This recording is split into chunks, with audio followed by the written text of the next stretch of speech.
Thanks, Teen. And following on with what Teen has just spoken about, on Sunday the 30th of November, our digital ID, say no to digital ID rally and march. We'll be starting here at 11:45 for a 12 o'clock start for the march. So don't forget, come along. We've got signs all around the district to let you know, to remind you. We've got messages on our social media pages, so to remind you of the time and the date.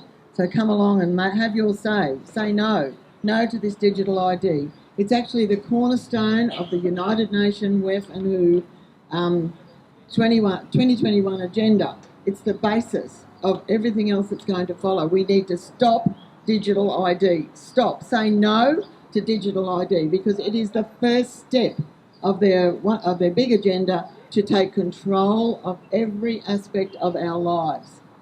And none of us want that. None of us want that. I don't know why they think we do. But our powers that be, our government bodies and that, are pushing it as well. Money's changed hands, of course, for this to happen. A lot of big money's changed hands because nobody's listening. But we speak to our government bodies all the time. We write letters, we send emails. We tell them no to so many things, and it still comes into play. And this is what we have to rise up against and say, no, we are not going to do this. Digital ID has to be the hill we die on. The hill we die on. So get out there and make yourself heard. No, we do not want digital ID. They're starting in December. They're starting it already. And on the 10th of December, they're bringing in the minimum media age requirement for 16-year-olds and under to prove their ID to be able to access platforms, social media platforms. You don't have a say about what your children do. The government are going to tell you what you're going to do with your children. And they say that at 16, they've come through to the later stages of adolescence and they're smart enough to know better themselves by the age of 16. However, well under that age, you have no say in their medical issues. The government have taken off your ability to say anything about your children's medical issues. They have control over that. They also have control over gender changing procedures, reassignment procedures. You don't have any say in that either, well under 16. But all of a sudden at 16 they're going to deem that our children are well past the age of adolescence to be able to know whether they should be on accessing information on social media platforms. So, it's all over the place, this agenda that they've got in line for us. But unfortunately, it's been around for decades. It's built into our systems. We've got a big fight on our hands, a very big fight, because it's ingrained in everything we look at, everything we do, everything we want to do. Our shopping, our holidays, our schooling, it's all in there. So we've got to fight against this. And digital ID is the very basis of what they want to do. We stop this, they fall over. We stop digital ID, nothing else will come on board because it can't. Digital ID, they want to use biometric digital ID, your facial recognition, your fingerprints, your voice, everything. It's all biometrics that they're going to have on you in one place to cover every aspect of your life. Medical, banking, your home, owning your assets, your children, it's all coming, and that's what they're basing it on, digital ID. It's already set. You can already see it now. Some mining companies out in our hinterland here require digital ID to access a job application already. So it's here now, but December's only the children. We've got to fight for our lives as well. So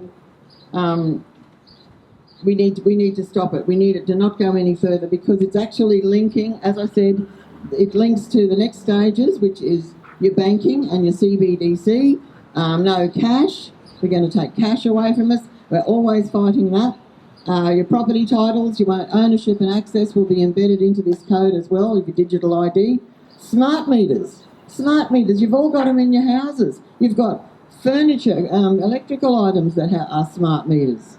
have smart meters, and you can remotely change them from your car. You know, how silly not to be able to even turn an air conditioner unit on with your hand. You need to use your ID. You need to use these smart meters that they've logged us all into. Well, they haven't logged me into them yet. They're fighting it. But anyway, social media profiles. They actually archive your activities.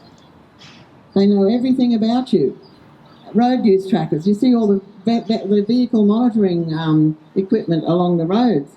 They're even in your lights, in the lights that they put up, and all the towers they put up when the COVID lockdowns were on. Nobody knew that was happening, but it's there now. And in England, they've actually got Blade Runners that are getting rid of a lot of those digital ID cameras and stuff. But good on Britain. Good on Britain for doing that. Another one, loyalty cards and your shopping data.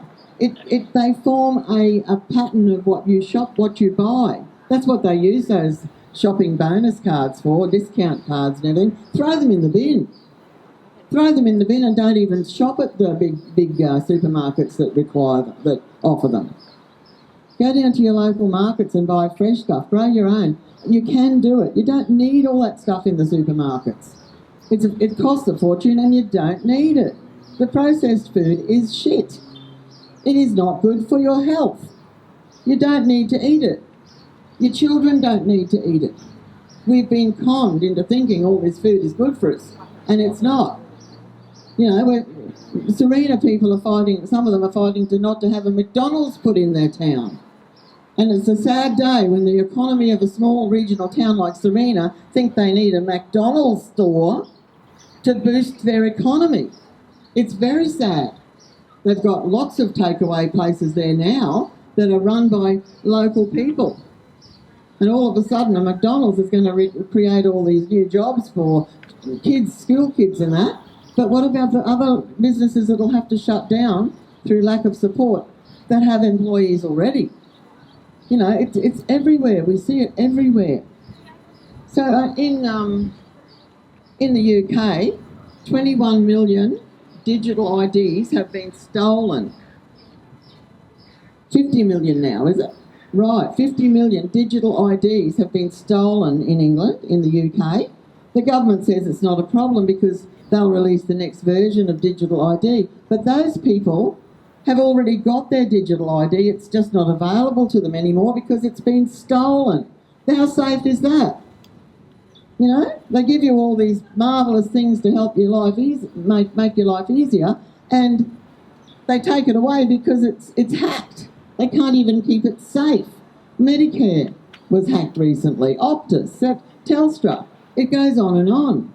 They can't keep us safe with this digital programming. And another important issue is Australia doesn't even have the technology to carry out this digital ID framework. So who are they going to look for to give them the technology? China? Been a lot of visits to China lately by a lot of our top politicians. And there's been a lot of, there's been no visits to China from a lot of our top politicians. So you need to seek out those ones that don't go to China. Under Section 74 of the Digital ID Act 2024 Commonwealth, there's a statement there that service providers must offer another way to access these services without using the digital ID system. So it's a mandate, it's not a law. You don't have to use digital ID. So say no. If you don't have to, even if you had to, say no. It's there already. But you've got to be very vigilant because that can change. They can slip in at 2 a.m. in the morning when they all have their votes in Parliament and there's no ability to have it debated. They can slip in any law they like. We've seen it time and again. And this is so easy for them to do. And we're stuck with it then. We're stuck with fighting another war.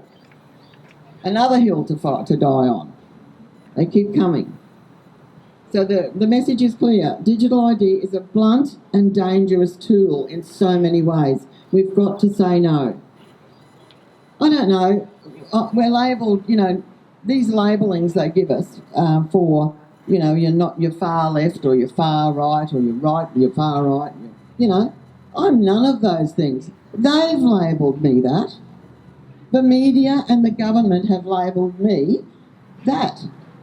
I choose to be a person, a living woman that walks in my own footsteps. And that's straight up the middle as far as I'm concerned. I want my freedoms. I want the freedoms for my children. I don't want this digital ID. I'm going to say no till the day I die, which may be sooner than I expect if I keep saying no, but so be it. I do not want or need the absolute control that the government want to have over us using this digital ID to set it off.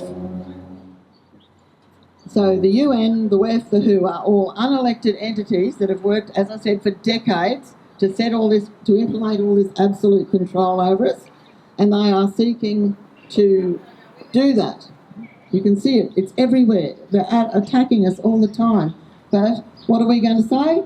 I'm going to say no to digital ID. You are going to say no to digital ID. We are all going to say no to digital ID. We do not want it, and we will not lay down and let it come. So come along, Sunday the 30th of November, here at Bluewater Quay. We're having a rally, we're having a march, we're having some speakers, and there's speakers even just around in our own community to tell us what they think. And what they think is what you think. You just have to come out and say it. Come out and join us and make it known that that's what you think. As Tine was saying, we have so many followers on our Facebook pages and our other platforms that are wanting this information, and we're happy to give it to them, where we work hard to give it to you. So come along and join us. We're really welcoming you, and we can't wait to meet you all. Thank you. Go Rhonda! Go Rhonda!